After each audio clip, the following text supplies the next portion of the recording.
Good morning, everyone. My name is Mark. I'm here to present you my third speech on how to cold start a 1929 John Deere. This tractor was built in 1929. It was a predecessor of what was called the Model C, which was later changed because of the poor telephone communications. When you would say C, they thought D, which was a sister tractor to this particular one at the time. Our family purchased this tractor in the late 1950s. It was used to saw wood, pump water, plow fields, mow fields. This came with a 7-foot sickle bar mower, which was a first for John Deere for their applications to be run by a power takeoff, also known as a PTO. One of the other things that it could do, it had a lift mechanism. We'll discuss that in a little bit. This tractor was designed when tractor building was in its infancy. Henry Ford, with the Fordson Model F, produced many, almost ruined the tractor market. But John Deere had another step ahead that Henry Ford did not. They were willing to be innovative and keep it simple. This was during the transition when people were plowing their fields with horses still, even at this time. And with this tractor, keeping it simple was paramount for the times, with resources that were not always readily available, as I will discuss later on.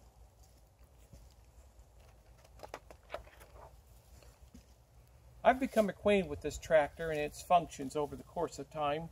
I've helped my father and grandfather many times when it came to repairing this tractor. When it was purchased in the 50s, this was a mess. And because my family has a background of mechanical abilities, they made it possible to make this function for many years past. Some of the sources I used that are compiled for this demonstration were myself, the experience of this tractor, and some information I got from John Deere Corporate. This parts catalog is one of many sources that I've gotten from John Deere Corporate.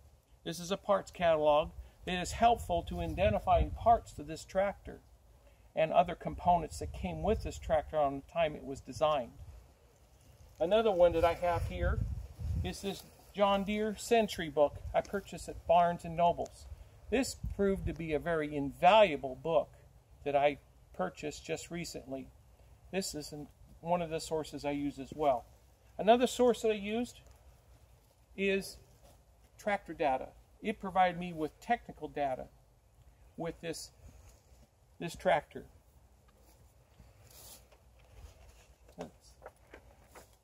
I'll briefly go over the components of this tractor and some of its functions prior to starting. At the end of this video, at the end of this presentation, I'll start this. The engine is a 2-cylinder, 312 cubic inch engine with a bore of 5 3/4 inch bore, 6-inch stroke, and the RPM is at 900 RPM. Not very much compared to today's standards.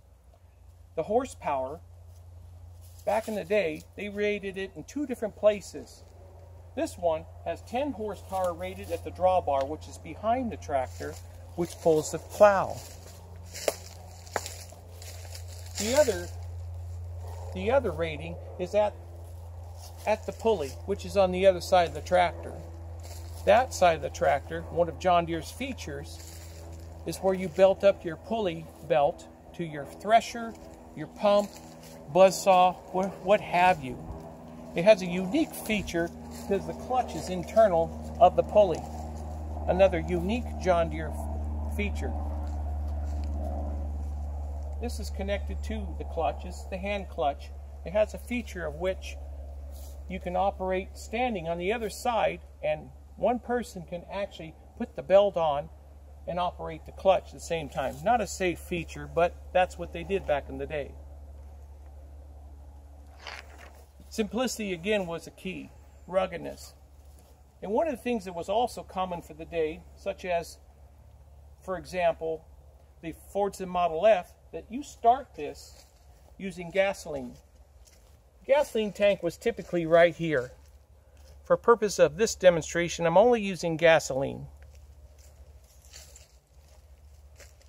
What you do, making sure this clutch is disengaged, transmission's in neutral for safety's sake, and once you get those taken care of, you turn on this three-way valve down here that's used to utilize either tank. And then the choke lever, which is, this is a choke, this is open, for the obvious, to choke it prior to starting. They did not have automatic chokes at the time. So what I'm going to do here is go ahead and turn on the valve. What was typical for John Deere at the time, these carburetors, being a side draft carburetor, they were prone for flooding. So the common practice was turn it on, then shut it off.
In this presentation, I showed you how to start a 1929 John Deere. And I would like to leave you with a quote that nothing runs like a deer.